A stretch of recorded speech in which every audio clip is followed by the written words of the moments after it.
All right, today we are going to make some beef bone broth from bones from a steer that we butchered a little while back. I have some knuckle bones. There's 2 of them here, so I'm going to use those. And then I saved all of my veggie scraps from my onions, carrots, celery, and garlic, and then any herbs we use in this bag, and I put it in the freezer. And once it's like halfway full, I will use it to make a batch of bone broth. You could do the same and just make vegetable broth. You would probably just want a full bag. And then I'm going to feed my sourdough starter, and then I have a bunch of milk over there that I need to skim the cream off of. And instead of making butter, I'm actually going to save it for the lambs. The lambs are drinking cow's milk, which they can do, but sheep's milk is naturally higher in fat than cow's milk, so you want to add extra cream. So I will be saving that to add to their bottles, and then I'm going to be using the rest to make cheese. I have 4 gallons over there, and I'm going to make smoked paprika cheddar. First, we're going to make coffee though. I have coffee right here. I have homemade caramel sauce.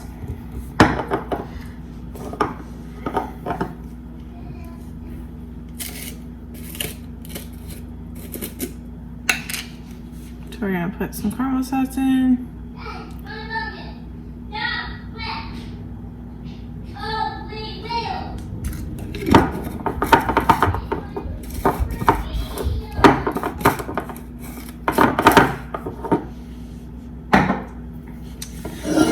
Milk.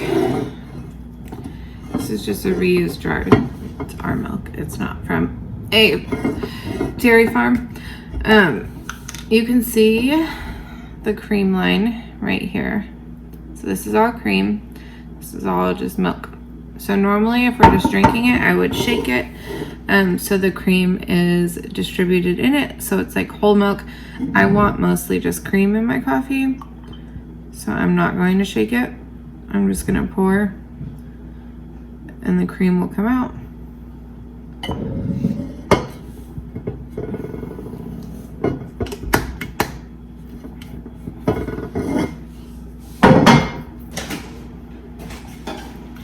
So then I have this handy dandy tool from Amazon, and we are going to stick it in here.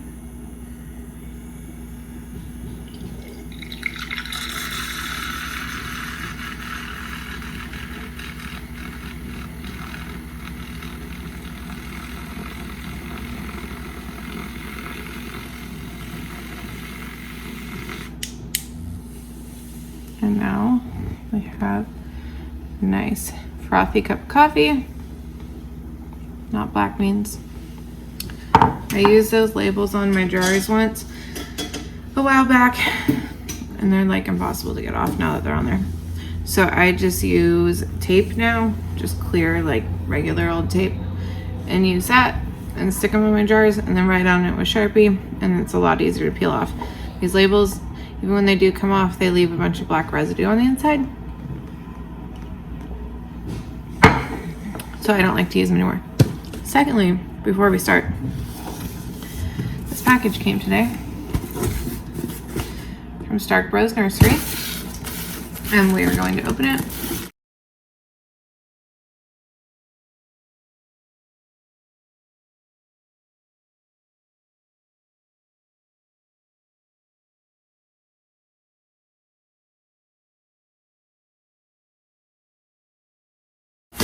So this is my 3rd package I've got from Broth Nursery, and I do believe there's a couple more coming. I did one big order, and then they ship it as it's time to plant it in your area, which for us is not really super accurate because we're in the high desert and our zone is not really match like our last frost dates and such. So everything I've ordered, I've had inside and been babying it. That's what I'll do with these too. If we get like a week of nice weather, I'll just plant them out. But but for now they're all inside. So they come super well packaged, super healthy plants. The other ones I got were boysenberries, marionberries, and I think that's it so far. These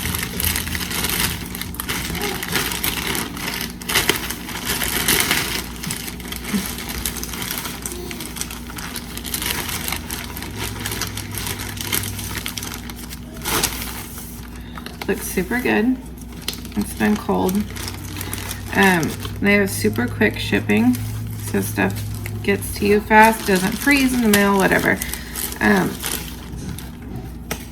these are thornless loganberries.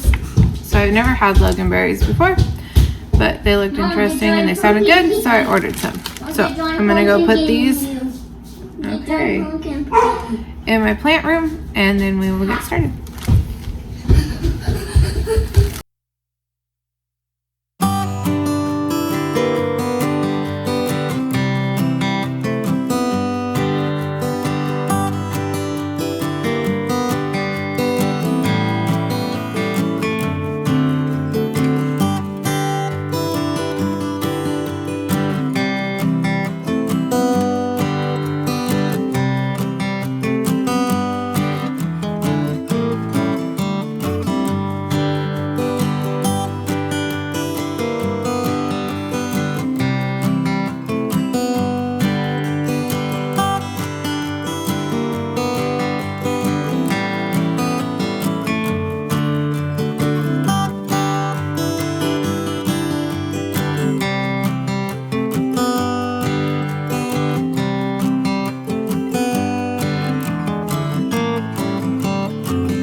Okay, first we are going to start the bone broth. I have just this cast iron or enamel Dutch oven. There's nowhere really good to film in my kitchen, so I apologize. So it's really simple. I'm gonna take these bones, which are frozen, but it doesn't matter. So if you do not have bones from an animal you raised and butchered yourself, I would go to the butcher and see if they have any organic bones that are from like the femur bones or knuckle bones are good. Okay, so now we're gonna put all the vegetable scraps in.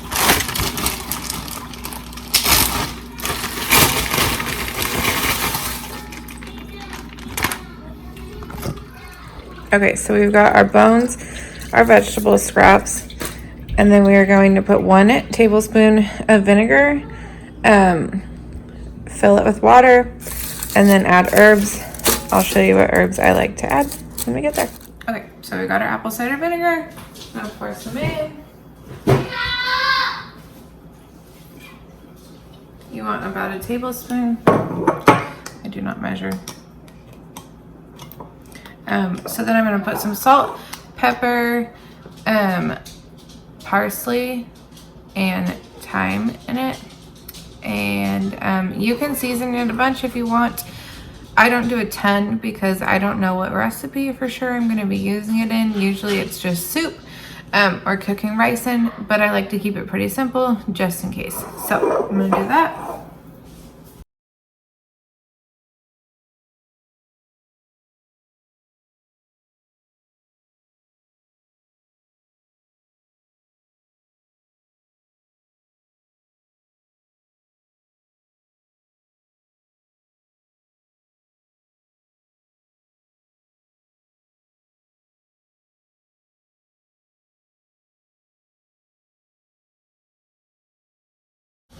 Okay, and we're going to fill it with water.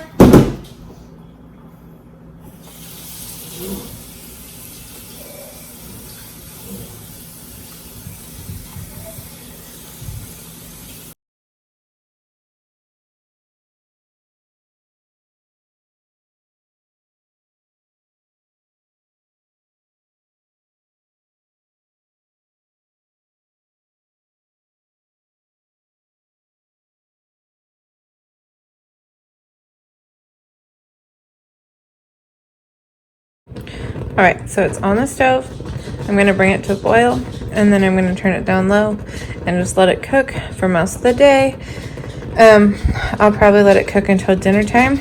I'll take a couple cups for dinner, and then the rest I will obviously strain it all, filter it all, and then I'm gonna pressure can it. I normally just freeze it, which you can easily do in mason jars. Just leave room a couple inches on top of the liquid in the jar.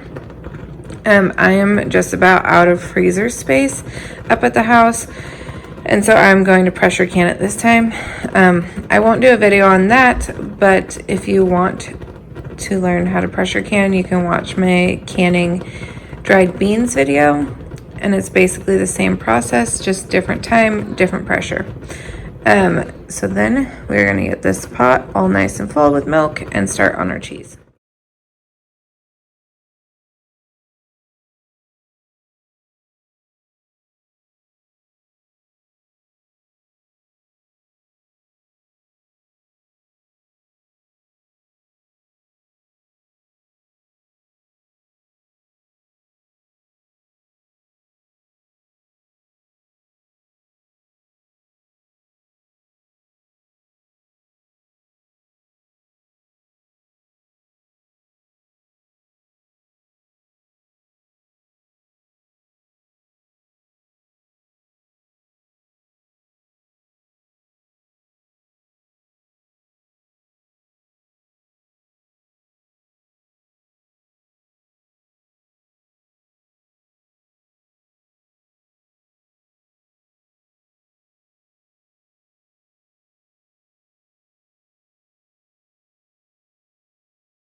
All right, our bone broth is going.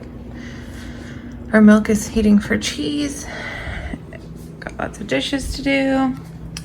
I've got now a half gallon of cream for the lambs. This will last them probably 2 days in their bottles. And then I have my sourdough starter, which I'm going to feed it. And then I'll show you how I do that. It's really simple. I don't do anything fancy. Right now, it is runnier than I would like, so I'm actually just gonna add a spoonful of flour and stir it in and call it good. If you're wondering why we have empty soda bottles everywhere, it's because we use them for the lambs. So I'm gonna go add a scoop of flour in there, whisk it in, and then put the lid back on, and that's it. All right, I'm going to go feed her, and then I'm gonna make us lunch. But I just wanna let you guys know, when the broth is done, you will just want to take a strainer and put cheesecloth or a tea towel inside of it, and then pour your broth through it. And then you can feed all the leftovers to the chickens or toss it or compost it. And then you will want to let it cool, pour it into your jars, and then freeze it or refrigerate it. It's only good for a couple of days in the fridge, so I definitely freeze, or in this case, I'm gonna can it. So if you guys have any questions, let me know. I'm gonna get this cheese made, get the broth made, get everyone lunch. And that is that. I'm not gonna show you the process of cheese because I'm not super good at making cheese yet. And I don't know how it's gonna turn out, but it's an all-day process. So we'll be in the kitchen cooking, making dinner. We're having potato soup for dinner. So I'm gonna start that here soon. And I hope you guys enjoy. And subscribe if you want to see more. Thank you.